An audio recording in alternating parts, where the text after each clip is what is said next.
quick update for those of you who saw or who didn't see the interview I did with Richard a year or so ago. That was when he had just achieved the certification of the class action lawsuit on the silicosis matter, and I thought it would be useful to just hear from Richard what's the latest. We're sitting here in Old Zoo, which is halfway between Johannesburg and White River where he lives. Richard, okay, take us back to the Silicosis Class Action Lawsuit, because I think that put a smile on your face finally. Well, as you know, it's been a really long road. We concluded an agreement with the mining companies in May last year. That was argued last month. We asked the courts to approve the settlement. We gave the court an opportunity to scrutinise all the terms of the agreement. We invited people to participate, whether they had a positive or a negative view on the thing, and to ask the court to approve it if they were happy that it deserved approval. And we're waiting for a judgment in that. Our reading of the court is very optimistic, but we think that because this is a first time that a matter like this has been approved, the court is taking a bit of time to spell out the law and the principles applicable to the approval of class action settlements. Once that is done, the next stage in the implementation begins, and I hope to see this settlement trust up and running by the end of the year.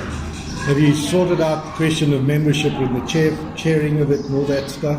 The trust is ready to go. There's a lot of background work that's been done. A lot of planning has gone into the thing and is continuing to go into the project. And we're really hopeful that it gets off to a good start early next year. Now, I know when we first looked at this thing, we had high expectations about large sums of money. We've had a lot of criticism from people saying, for goodness sake, gold mining has produced so much wealth. Surely we could have done better for it. Now, the most important aspect of this thing is in terms of the future. At least we now ensure that mining companies cannot externalize the costs of labor and health and safety onto people. They've got to internalize those cost factors. Is that a lesson learned? It matters. This is the job of the court to confirm that objectively this is a fair settlement. This is a reasonable settlement. If we could do better, substantially better than we have, then the settlement doesn't deserve to be approved. So I'm satisfied that taking all the various factors into account, the current situation, the state of the industry, where it's going, what's affordable, what's not affordable, and where the interests of our clients are, this is as good a deal as we're able to secure. I'm comfortable to say this is the best we could do in the circumstances. But yes, it is one of the first cases where we hold corporates accountable for their wrongdoing. We did so with the asbestos, we're doing again with the listeriosis, we're doing again with the coal mining. And it's an area that demonstrates something that's becoming quite a debate and quite an issue, is the differing roles of the criminal and the civil justice system in holding people to account. It seems clear that when it comes to holding large corporations account for their wrongdoing, the criminal justice system is failing. If you look at mining, if you look at the number of workers who are being killed and injured in accidents and through disease, and you look at the number of prosecutions, and you look at the vanishingly small, literally zero, successful prosecutions for violations of the law, you realize that the criminal justice system is simply not working. And that the civil justice system, through class actions and other mechanisms that need to be developed and promoted, are the way forward. This is becoming a really important issue in the Listeriosis case, where one of the problems is most of the people who died are children or old people. Now, if you kill a child or you kill an old person, eventually, our civil law doesn't attach any value to that life. So if there's a claim for loss of support, you can make it. If there's a claim for medical expenses that you incurred on behalf of the young person or the old person, you can do it. But otherwise, there are no damages. Now, and the reason is, what the courts have been saying is they've been saying that is a matter for the criminal justice system. You get charged with culpable homicide, you go to prison, you get a big fine. It's not about civil law, and it's not about damages. What happened with life Xolobeni and what we're trying to do now with Listeriosis is to say, Judge, it doesn't work like that. The criminal justice system is extremely bad at holding corporates accountable for the harm they do. And the examples of the killing children and old people is a perfect example of this. Killing workers. They killed them without any consequence. What we need is a principle which some have alluded to as constitutional damages, or punitive damages, or exemplary damages, and which Judge Moseneke did in the life Xolobeni matter, which is to punish them financially for the killing of these people. So the state was ordered to pay R1 million compensation for every one of these mentally handicapped people who died. We want them to do the same for Listeriosis. We want the courts to award a punitive order of costs against Tiger Brands in respect of every child and every elderly person that they killed. And in doing that, we have to have this argument about what is the role traditionally of the criminal justice system, what is the role of the civil justice system. How do they fit together? How do they work together? How has the world changed? And how does the law need to adapt to reflect this new reality? From my perspective as a social worker, there's no much prospect for going for civil litigation in many of the cases of the clients that come to me, because they're individuals that I need a criminal justice system that works. And quite honestly, a little bit of a cold comfort for me to actually really say that. And that brings us to the whole Xolobeni Mining saga. I've had the privilege of having clients confide in me to the point where I know there's been criminal activity. There are 4 deaths at Xolobeni since 2003 that I personally, in my own judgment, on the balance of probability, were murders. But of course, the threshold and the onus issue makes it very difficult to secure those prosecutions. What advice do you have for social workers like me who just know that there's been an injustice, who can't do our jobs because we know that there are criminals in the room? Well, I mean, you're right. I mean, the criminal justice system has very substantially collapsed in this country. It's our policing, I mean, it's got 2 components, the policing component, the prosecuting component, and then, of course, the judiciary, the magistracy. The policing function is weak. Prosecuting function is terribly weak. The magistracy, it's kind of holding its own and is probably up to the task, but without competent police force and without competent prosecutors, our criminal justice system isn't working. I mean, that's a reality. It's not working. I mean, it's not just not working. Richard, it's not just not working. It's acting in a deliberately perverse way, and nobody can speak of that more honestly, authoritatively than you. You were arrested and charged for assaulting a police officer by pointing him with a finger. Fortunately, those charges have been dropped, and it is a shameful thing. I mean, we laugh about it. Actually, I really cry about it, because here a general in the South African Police Services was able to basically have the police put a slap suit against you. Now that's over. Any comment about that whole process and what lessons you learned from that? Well, I didn't learn much, save that I knew there would be no successful prosecution. So. That was never going to happen. An effective prosecuting system it's a capacity of the state, and it's an institutional capacity. It's something that's built, it's something that's alive, it's something in the people and in the systems and the way they're related to each other. To build those structures, those institutions to function properly, takes decades. You need institutional memory, you need old people, you need young people, you need recording systems, you need ways of passing down knowledge, ways for people to move up the ranks and learn and expand. We've destroyed them in 10 years under Zuma. Destroyed them. I mean, destroyed 80% of that capacity and ability. Literally destroyed it. The damage that was done in 10 years can take 20 years or more of applied effort to rebuild it to get back where we were. Well, it's your birthday next month. You turn 60. You're still a young spring chicken. Is there any prospect that we could see you going and lending some of your hard-won, intuitive, tacit understanding about how things work and don't work to go into public service? I mean, how about becoming the special advisor to the Minister of Minerals? I'm probably the least likely person to be invited by the state to contribute in any way. But there are good people who are contributing. I understand some very experienced solid members from the bar have volunteered their services and are participating to try and strengthen things. I'm aware, I've heard that Jeff Budlander is one of those who's been adding his skills.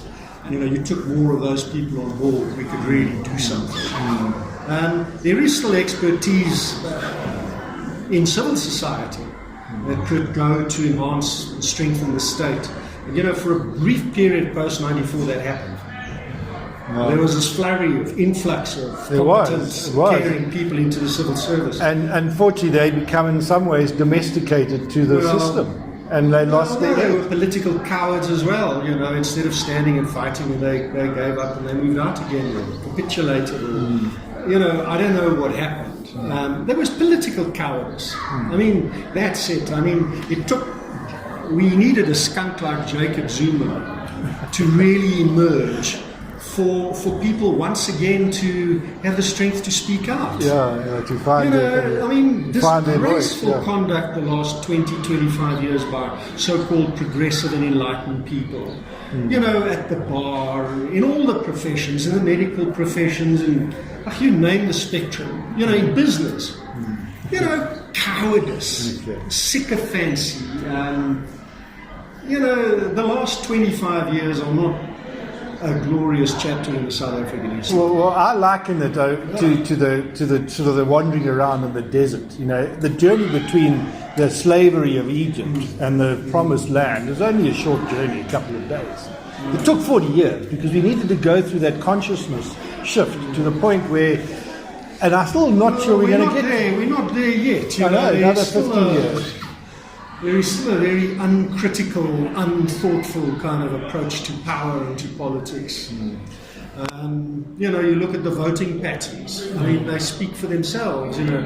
People haven't liberated themselves. Haven't freed their minds. Haven't got the confidence to think for themselves and to express themselves.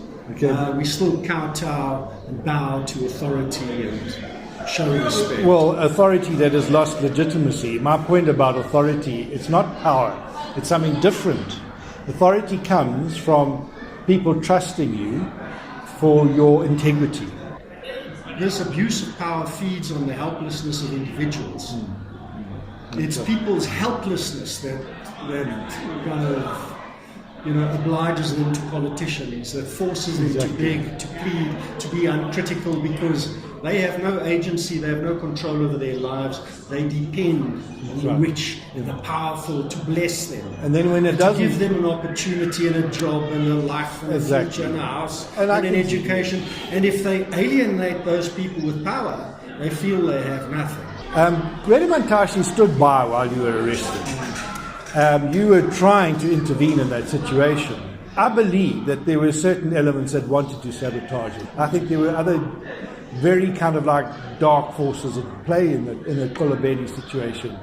We're now beginning to see them coming to light, but let's put it at a positive spin of it. What is your vision, and what would you like to see the South African mining industry look like? And would you be prepared to serve as an advisor to Gwede Mantashe? I think it's important to have one discussion about mining and another one about Xolobeni. I don't think the two issues are the same. I mean, for Xolobeni, the way forward is certainly not with this Australian mining proposal. I mean, this needs to be finished, it needs to be knocked dead, and that community must find its own way forward, decide for itself where it wants to go, take control, and realise the end dreams for themselves. Well, the only reason they're still in the game, just to finish, is because Sanral are still keeping them in the game by still insisting on their routing. It seems to me to be foolhardiness on the extreme for Sanral to be still pushing this line that somehow says it's not in any way in collusion with this Xolobeni story. I mean, Richard, if The people that need to be resettled for the mine number about 100 families. The people that need to be resettled if they have the road numbers about 100 families. 200 families will have to be resettled if both schemes go on together. That's equivalent to a middle grade natural disaster for the poor. So it can't happen. I mean, we've tried to engage with Sanral repeatedly over the years. Try to engage in good faith. So deal with us as honest brokers. We have common interests, the welfare of the community. We understand the need for roads. Let's collaborate. Let's work together.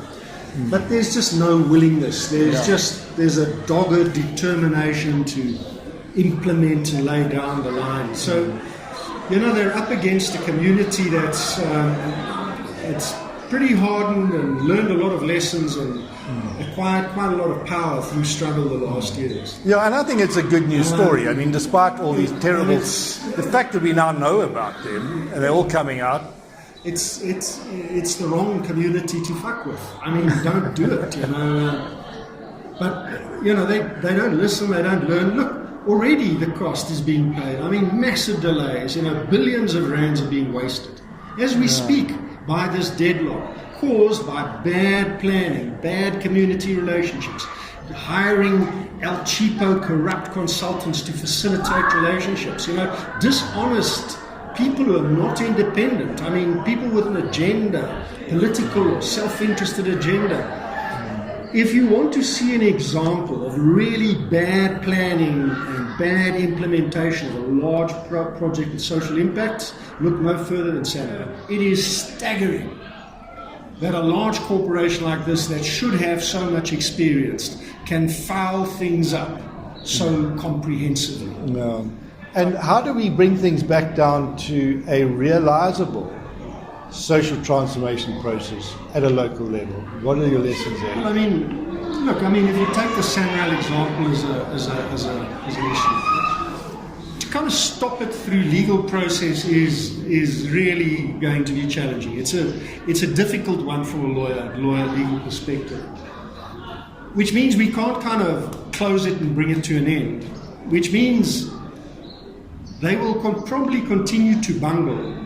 And this bungling will have as a consequence conflict, perhaps bloodshed, and enormous expense and cost to the public and community and the society out there. And that's where we're headed with this road. That's where we're going. It's a loser. The mining industry, your vision for that? I mean, what do you see as being the priorities that Minister Mantashe must now concentrate on to get the show on the road? Given the fact that the state has custodianship of that for the common good, given the fact that we've seen the state captured precisely because it's been able to get its hand on mineral wealth right here in Mpumalanga. I don't think we've seen the bottom of mining yet. The MPRDA has been a disaster for mining in South Africa. It's led to the collapse of a capable, world standard competitive mining industry. It's led to a fragmentation and breakup of the industry. It's led to the completely inefficient exploitation of our valuable resources. It's a disaster. From where I'm sitting, it hasn't ended. But it came out of more than goodwill to turn. But the mining charter predated the MPRDA. It wasn't the MPRDA simply to put into legislative form a set of principles that were agreed between the industry and government and Labour.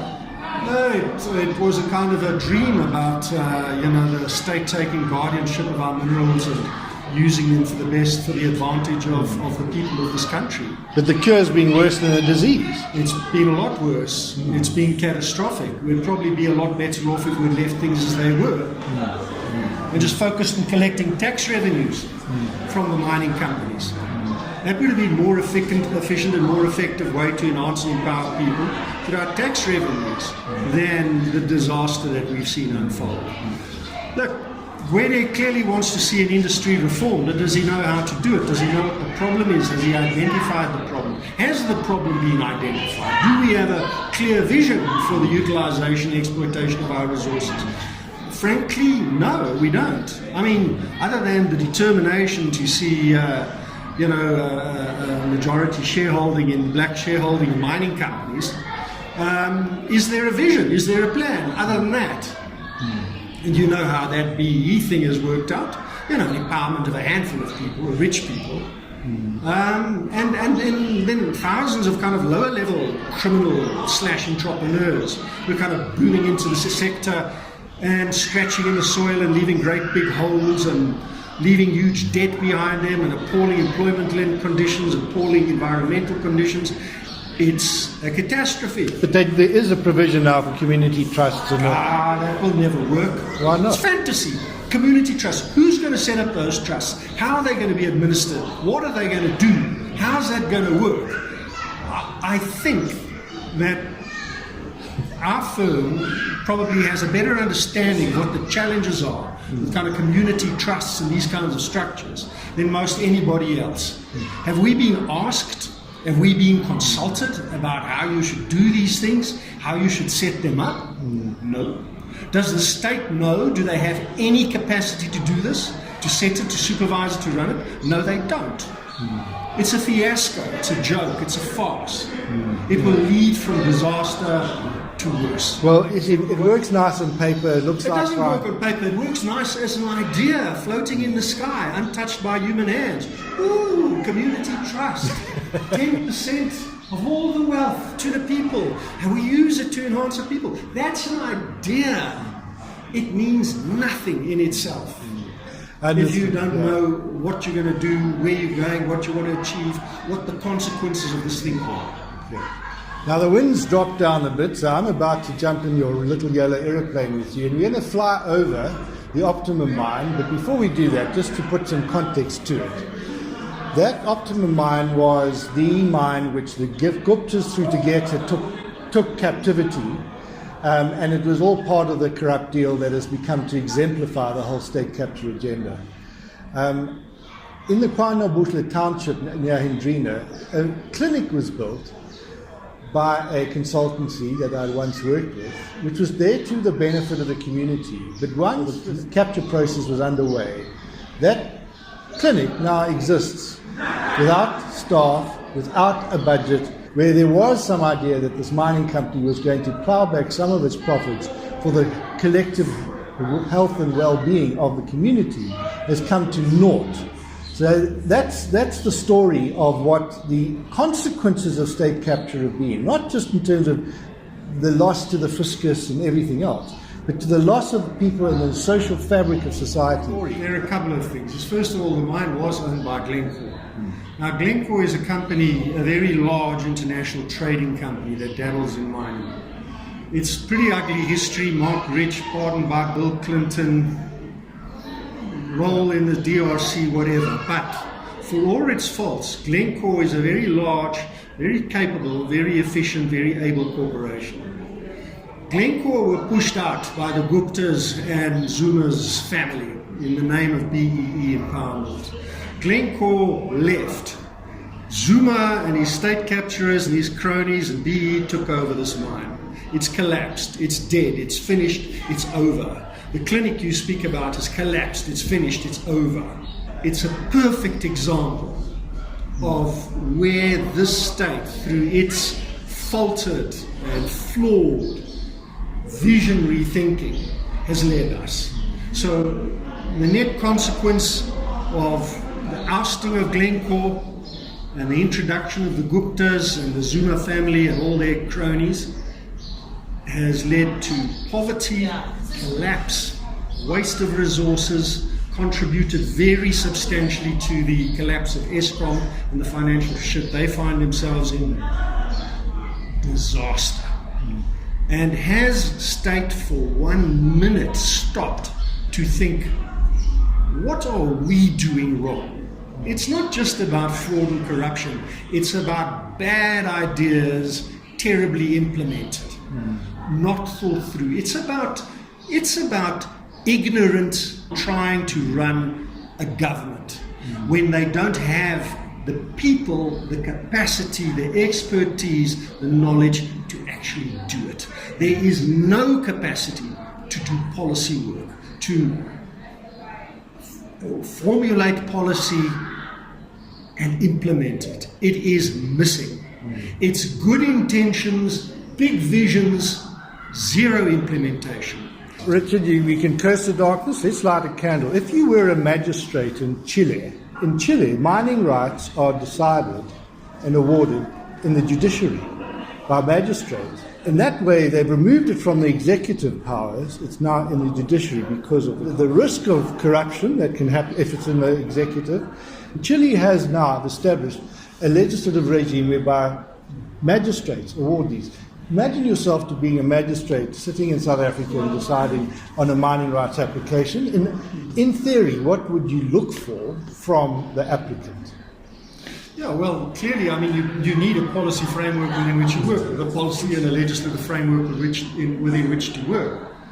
The current one is, as you say, it's flawed. The decisions are effectively taken by bureaucrats acting on policies, ad hoc policies, determined by politicians and ministers and the like, which is probably the worst possible way to do things.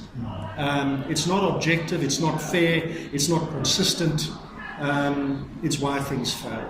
Mining must contribute in many ways, but it's also a wasting resource, it's a long-term resource. You must ensure that the resource is utilized efficiently and effectively. What we see here, where you scratch out the valuable eyes closest to the surface, is a very, very poor strategy. We saw it in Namibia with the beers, who were let loose to just effectively pick out the eyes of the richest diamond fields in Namibia before independence, made huge sums of money, and left a massively impoverished industry after. We're doing the same here with coal. We're doing the same with gold. We're doing that across a number of levels here. You need employers who are going to be socially responsible, environmentally responsible, empower their workforce, and be here for the long run, and who are prepared to invest large sums of money to ensure that you can do it efficiently and effectively. Where do you find those people?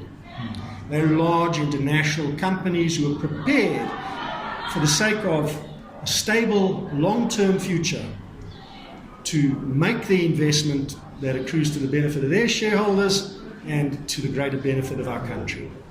You've got to find those kinds of relationships.